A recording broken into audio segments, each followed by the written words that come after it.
Good morning दोस्तों, स्वागत है आपका हमारे यूट्यूब चैनल ख्वाब अंजलि व्लॉग्स में। तो आज की सुबह की शुरुआत मैंने कुछ इस तरीके से की है। तो अभी मैं चूल्हे में आग जलाने की पूरी कोशिश कर रही हूँ। तो देखिए यहाँ पर मेरी आग भी पकड़ ली है और अभी हम बनाने वाले हैं इस पे खाना, दाल और चावल। क्योंकि आज मम्मी छुट्टी पर है, मेरा मतलब आज मम्मी बोली है कि तुम खाना बना लो चूल्हे पे, क्योंकि वो मेरा काम करने जा रही थी। मेरा काम मतलब बोले तो सिलाई वाला। मैं कपड़े तो अपने साइज़ का लेकर के आती हूँ, लेकिन जाने कैसे वो बड़ा निकल जाता है। मैं लेकर के आई थी छोटी साइज़, लेकिन मैं जब पहनी तो ऐसा लग रहा था मैं दूसरे का कपड़ा पहनी हूँ। तो इस वजह से मैं मम्मी से बोली कि मम्मी मेरा कपड़ा थोड़ा फिट कर दो। तो मम्मी बोली कि मैं एक ही शर्त पे फिट करूँगी अगर तुम खाना बनाओगी तो। मैं बोली ठीक है, मैं बना दूँगी। जब अपना काम करवाना रहता है ना, तो इंसान को थोड़ा पोलाइटली पेश आना पड़ता है। तो बस मैं बोली कि ठीक है मैं कर दूँगी। तो बस कर रही हूँ। और यहाँ पर देखिए मेरी मम्मी यहाँ पर कटाई चढ़ाई में लगी हुई है मेरे कपड़े की। और मैं अभी बना चुकी हूँ चावल और गर्म कर चुकी हूँ दूध, और यहाँ सेक रही हूँ मेरी रोटियाँ, क्योंकि मेरी सब्ज़ी तो गैस चूल्हे पे बन रही है। तो बस यहाँ पे मैं अपनी रोटियाँ बराबर से सेक लूँगी। और अभी मैं अपने बालों में तेल लगा करके छोड़ दी हूँ, क्योंकि आज मुझे बाल भी धोना था। मेरे आंगन की तुलसी मैया एकदम हरी भरी सी दिख रही हैं। और ये है रामा तुलसी जी, और जिनको मैं जल चढ़ा रही हूँ ये हैं श्यामा तुलसी जी।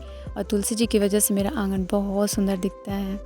तो अभी मैंने नहा वहा करके पूजा पाठ कर लिया है और खाना भी मैं खा चुकी हूँ। फ्रेंड्स, मैं 2 दिन से व्लॉग 3 दिन हो गया, मैं 3 दिन से कोई व्लॉग नहीं डाली। उसका रीज़न ये था कि मैं गई हुई थी दवा के लिए। एक्चुअली आप लोगों को पता है कि मेरा फेस का ट्रीटमेंट चलता है, तो बस उसी का दवा लेने के लिए हम गए थे बनारस। और 2 दिन लग गया था, और वहाँ पर जाकर के मैं कोई वीडियो शूट नहीं कर पाई थी।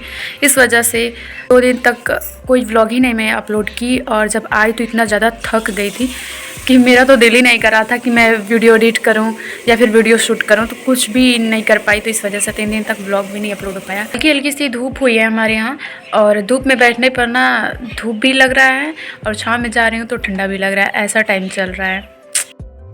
यहाँ पर मम्मी अपने बालों को कलर करवा रही है।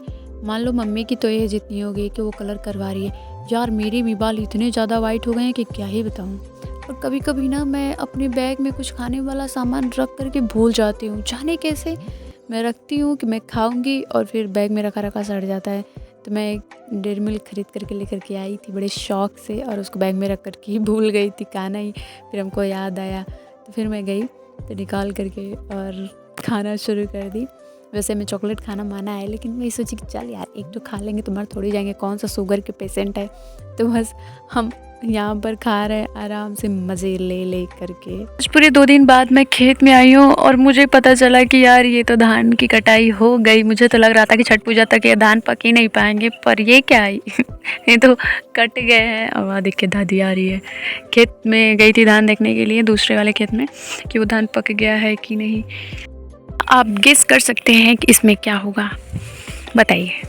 नहीं गेस कर पाए ना, मैं दिखाती हूँ आपको कि इसमें क्या है। ये देखिए, इसमें आम का पौधा, और इस बकरी काट वाट न दे इस वजह से दादी मेरे ख़राब दुपट्टे को जोड़ करके इसको घेर दी है। और ये पूरा बचा है, तक बकरी आकर के काटे वाटेगी नहीं। ये देखिए 3 दिन बाद मैं आई हूँ और ऐसा लग रहा है कि पूरी फसल पक गई है। मुझे तो लग रहा था कि छठ पूजा तक हो ही नहीं पाएगा, लेकिन ये क्या था, पूरी फसल ही पक गई है।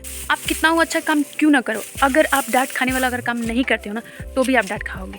पता है किससे? मेरी दादी से। अब कितना हो भी अच्छा काम क्यों ना कर लो, ज़रा सा भी अगर गलत काम कर दिए ना, सब पे पानी फिर जाएगा। कितना वो अच्छा काम किए रहोगे ना, सब पे पानी फिर जाएगा। एक बार थोड़ा सा गलत करके देखो। मटर का पौधा था, मैं उसके बगल में खड़ी थी, फिर भी डांट सुनने को मिल गया। कुछ आई तब तो आके बताई, अरे इसे किसी कुछ आ जाए। Aji, look at me. Aji is rock star. Aji, हाय कर। हाय। चलते हैं खेत में। अरे ना, ऐसा कुछ नहीं होगा यार। मेरी दादी क्या बताऊँ, मैं पागल थोड़ी हूँ यार, मुझे पागल समझती है। बोल रही है धान पर पैर मत रखना वरना सब नीचे आ जाएगा।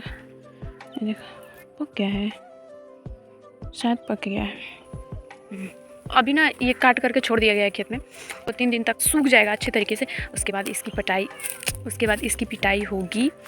और जब कच्चा रहेगा ना तो धान निकलने में थोड़ा दिक्कत होता है। जब से आप पीटेंगे ना तो ये जो इसका पौधा है, पौधे से धान निकलने में थोड़ा दिक्कत होता है। जब सूख जाएगा ना तो पौधे से धान बहुत जल्दी निकल जाता है। तो इस वजह से अभी 2-3 दिन तक सूखेगा, उसके बाद से इसकी पिटाई होगी। देखिए ये जो कमरा है ना, इसमें धान पिटाई होगा, मतलब धान की पिटाई होगी और इसकी लिपाई गोबर से कर दी है दादी, ताकि ये चिकना रहेगा तो धान को इकट्ठा करने में आसानी होगी। अगर इधर उधर सुराख रहेगा तो उसमें धान घुस जाएगा तो निकालने में बहुत दिक्कत होगी। और साथ ही साथ इसका भी लिपाई हो गया है। वैसे भी अब तो मज़ा ही मज़ा, क्योंकि दीपावली आ रही है, मज़ा ही मज़ा। So beautiful, so elegant, just looking like a wow, just looking like a wow, just looking like पहरेदार पहरेदार जी हट जाइए, मुझे घर में जाने दीजिए। हट जाओ यार। Oh oh yes, now I am going to सुते।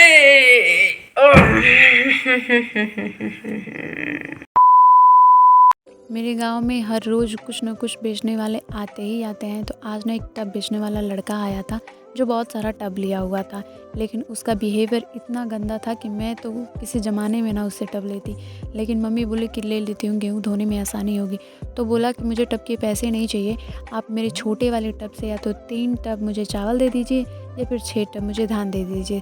तो मम्मी बोली कि धान तो अभी खेत में ही है, तुम चावल ही ले लो। इतने अच्छे चावल थे मेरे घर के और ज़रूरत से ज़्यादा वो चावल ले लिया। मम्मी बोली कि छोड़ो जाने दो। मैं तो चिल्लाने लगी, मैं कही नहीं नहीं नहीं मत दो, इतने महंगे चावल है। लेकिन मम्मी दे ही दी। दूध ले आयो। दूध वाले बू।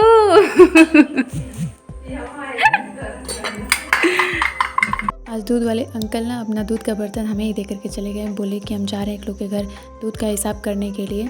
तो इसमें 1 लीटर दूध है जो हम तुम्हें डेली देते हैं, तो बस इसको अपने बर्तन में पलट लेना। तो बस मैं वही करने में लग गई हूँ और मम्मी यहाँ पर छाननी से छान रही है दूध को। हम लोग दूध को छान करके ही लेते हैं, डायरेक्ट गर्म करना रहता है बस। दोस्तों आज का व्लॉग हम यहीं पे समाप्त करते हैं। मिलते हैं कल के एक प्यारे से व्लॉग में, तब तक के लिए बाय बाय।